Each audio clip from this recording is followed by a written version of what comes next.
Following the verdict, sheriff deputies took McLemore into custody. The former trailblazer, who once wore number 23 on the court, now has a new number. Ben McLemore is inmate 273-47953 in the Clackamas County Jail.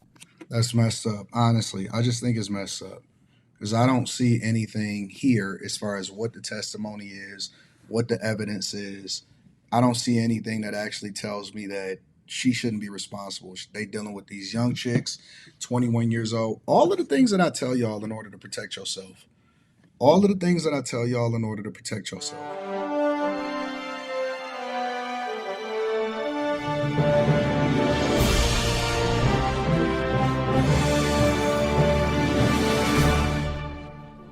What up, YouTube?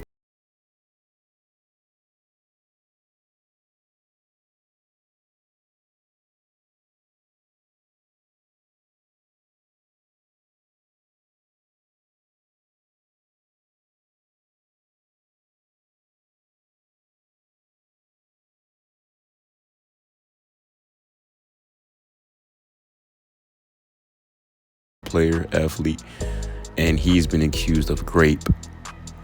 They're saying he's going to be booked in for the county jail for about 8 years. Without further ado, you guys, this is crazy, man. Let's go ahead and get into it. Leave a like, comment, subscribe. Appreciate y'all. Is there any point along the way that you thought Former Trailblazer Ben McLemore took the stand in his defense on Thursday, telling his version of what happened at a house party where he was accused of raping a woman after a night of drinking. McLemore says the evening began with bowling before team members met at Robert Covington's Lake Oswego home for cards and drinking. But I was just, just being there and just enjoying the night and just, having that time with my teammates and stuff. McLemore testified he encountered the alleged victim in the bathroom after some of her friends asked him to help move her to the couch because she was intoxicated. McLemore said he eventually fell asleep on that same couch and then woke up a few hours later with that woman's hands down his pants. Fondling me and basically arousing me. So that's what pretty much woke me up. Again, I'm in deep sleep. That's when McLemore says he began having sex with a woman, an encounter he describes as consensual. She didn't show no signs of distress or discomfort. It didn't, give me no signs at all or alertness of that. McLemore says that he and the alleged victim never spoke with each other before, during, or after the encounter, and he left Covington's house immediately after they had sex. During cross-examination, the prosecution argued the alleged victim never consented to sex with McLemore. You did say on direct it was one of the most terrible things I've ever done in my life. Right. Having sex with an unconscious woman would be one of the most terrible things, wouldn't it? I wouldn't say unconscious, but that moment was me leaving without saying anything was definitely a terrible one. The trial will continue tomorrow here in class. So it sounds like they all went to a party and they was getting drunk and drinking and having a good time. The chick wanted the D, and so he obliged her. And now they're trying to change the story into being a lack of consent instead of giving responsibility to the fact that she probably felt some type of way about not getting no money, not getting his number. He just left after it was over. And so because he didn't make her feel good about the situation, now they're trying to change it into GRAPE. Here's the reality, man.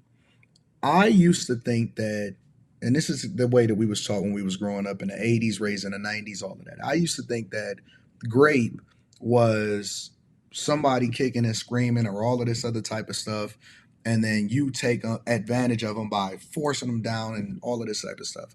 I didn't know that it was people partying, having a good time, getting into a sexual relationship, and then regretting it the day after. I didn't know that. And so as I learn more, the advice that I have for these guys, and again, I tell y'all all the time, I know y'all argue with me in the comments on a regular basis. I always tell y'all, first of all, just because she is a white girl does not necessarily mean that it's going to play out in your favor. I'm telling you that this happens more often than not. And I want to hear what y'all got to say in the comments, because I know that I'm right. More often than not, it happens when you play in the snow. Stereotypes is real. They're earned. They're not given. It happens when you play in the snow, and y'all gonna sit here and tell me about how they're the most submissive and all of this stuff. And I'm telling you that the nature of women are the same across the board, but there are some that are more conniving than others, and you may get finessed on your way out the door. And so that's the first thing. The second thing is I'm always clear. I'm always clear. You know what I'm saying? And when I say clear, I don't put myself in a situation ever, and I tell guys to be proactive. I don't put myself in a situation to where I ever have to question what happened the day before. And more importantly, I always want to make sure that people are in a position to where they can be responsible for themselves. And I stay out the mix, man. I just stay out the mix. And so, these guys with this money, and I honestly, based off of his own testimony, because he's even testifying for himself. Based on his own testimony, it sounds like he bust her down. She wanted it. They consented. He didn't force her to do anything. But now they're trying to change it into being like, oh, no. She has to say, you have to ask her. And then she has to say, yes, this is what I want to do. And it's almost like this. This is basically what I'm taking this to be. You have to be responsible for another grown adult consenting and making sure that she's in a position to, like, I have to make an analysis to say, hey, wait a minute. I'm drunk, or I'm drunk, she drunk, or we partying. Let me make sure that she gets sober all the way to the next day before we can even have a conversation about whether or not she's consenting. It's almost like we're not holding people accountable or allowing people to live in their little guilt that they did something that they, that they might have regretted the next day. Who knows? Maybe she wanted a relationship. Maybe she wanted some money. I don't know. But based off of what I see being communicated here, it sounds like he got caught up in a chick that woke up the next day and was probably being shamed by her homegirls, or, you know what I'm saying? It's just not the same. It ain't the 90s no more. It ain't the 2000s no more. Nobody is held accountable for their own decisions. And especially if you have some visibility, you're a former athlete, former NBA player, something like he is, you got to be extra vigilant and extra careful about the situations that you put yourself in. Guilty of the charge. Former Portland Trailblazer Ben McLemore showed little emotion after a Clackamas County jury found him guilty of rape following a 2.5-week trial. The jury convicted him on 3 counts: first-degree rape, first-degree sexual penetration, and second-degree sexual abuse. Prosecutor Scott Healy. You just don't do something like this to somebody and get away with it. I don't care who you are. Prosecutors say McLemore raped a 21-year-old woman at a party in October of 2021. The assault happened at the Lake Oswego home of McLemore's then teammate Robert Covington. During trial, the woman testified she was incapacitated after a night of heavy drinking and unable to consent. McLemore admitted he'd been drinking as well, but testified the sex was consensual. She didn't show no signs. So basically it's a he say, she say situation. She say, you know what I'm saying? I was still kind of drunk. He's saying, yeah, I was still kind of drunk. But now he's being held responsible, and this is why it will never be equal. It will never be equal because the standards on you as a man is always going to be greater than the standards on another consenting adult. Always. If it was the other way around and she just went, and if he was the first person to go to the police and say, hey, listen, I woke up with her hands in my pants and I didn't consent to that, would she be prosecuted? And do we ever see women get prosecuted for dealing with men when the man is drunk and they're not consenting? Or it seems like they're still a little bit drunk after the situation? No, it's not going to happen. So distress or discomfort, and didn't, give me no signs at all. The prosecutor described the victim as brave for coming forward, reporting the crime, and then following the long road to justice. Crime victims don't often report these cases, even when celebrities not involved. So she was very brave to do that. She followed through. She stuck with this. And, I think she's in a much better place now, and she can start the emotional healing process because she is very emotionally traumatized by what happened to her. Following the verdict, sheriff deputies took McLemore into custody.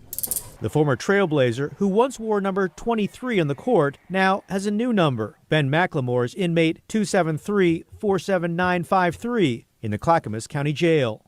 That's messed up. Honestly, I just think it's messed up because I don't see anything here as far as what the testimony is, what the evidence is. I don't see anything that actually tells me that she shouldn't be responsible. They dealing with these young chicks, 21 years old. All of the things that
like, comment,